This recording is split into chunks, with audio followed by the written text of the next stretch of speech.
think it's fair that Ms. Simon has to accept at this point $100 for the damage done to her car? I offered her $3,000. She turned it down. I told her, don't get the court involved. I will pay you because we family. Why didn't you want the court involved? Because I didn't want to come to court. I don't want to deal with this. I'd rather give my auntie, this is my auntie. What do you think is fair? I think it's fair for her to pay me for my car.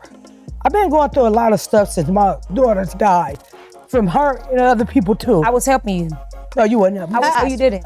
I think I have what I need. We'll excuse you and we'll deliberate on this matter. Okay. This courtroom is now in recess. Sometimes I think we have to look at the law through another prism. And sometimes the arc of the law has to bend a little bit to equate with fairness. And it seems to me that this plaintiff is blameless for what happened to her. And what happened to her is that a 15-year-old boy stole her car, is responsible for damages of over $5,000. This is a car that's valued at $15,000. And now the defense is that, well, he's making restitution at $100 a month, amounting to $2,200. So I'm not going to do anything before I speak to my colleagues. Look, I couldn't agree with you more about the defendant. I think she said all the right words in terms of it's my son's fault, I accept responsibility. Right. But her attitude of sort of defiance and outrage at the plaintiff didn't really match the words coming out of her mouth purporting to accept responsibility. Yeah, and I think it's the relationship, right? This is auntie. You essentially put my kid in the system. I told you to keep him out, and this is what you did to family, is what she feels. But I do agree that the plaintiff is blameless. She did say that the estimate for just the exterior alone was $57.62. So if we take that into consideration and say we award her the court maximum of $5,000, her getting $22.18, I'm not even gonna count the $22.18 from the other co-defendant in this case, that just may help her cover what was damaged on the inside of the vehicle. Because again, alone, on just the exterior, it's $5,700. Yeah, I go along with that reasoning.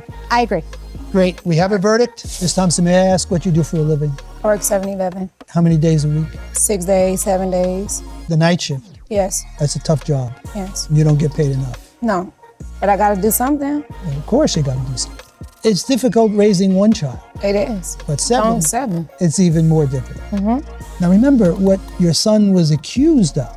I mean, taking a car, hey, we're all kids, we all do foolish things. Yeah, but now this generation is the worst. Well, yes, but not only that, if a gun was really involved, this is life and death. This is tragedy. This is the end of a life. That's true. I served as a judge in the criminal courts in Manhattan. I have sentenced 13-year-old children to life imprisonment for murder, for shooting people in the back, for assassinating rival gang members. My brother was 16, he got And I remember the parents more than anything else sitting in the audience, crying real tears like you are.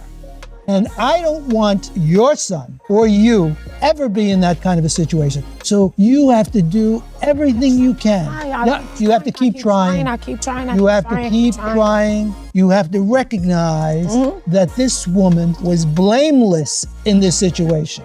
She doesn't deserve your anger. She doesn't deserve your questioning her. She deserves your cooperation with her. And that's why I started paying, because And I feel like my that's son why did that. we're going to give her every penny that she asked for. All right. From the perspective of the courts, young people who commit crimes, violent crimes, have to pay a price. Okay, so do I still have to, I'm still paying, y'all about to pay her, we still gotta pay her? Yes. Make sure that I call probation. You definitely have to pay the restitution if your son is not going to pay. Okay, Stop banging it. No, you're not done here. I'm not done. When I'm done, and then you're done.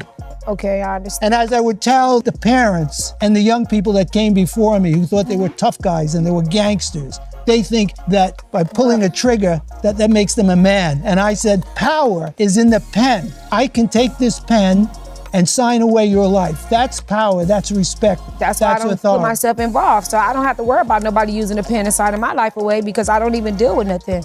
Well, you know, everything you're saying is making our verdict as clear as day. You already told me $5,000. Verdict is in favor of the plaintiff. Okay. $5,000. I don't care.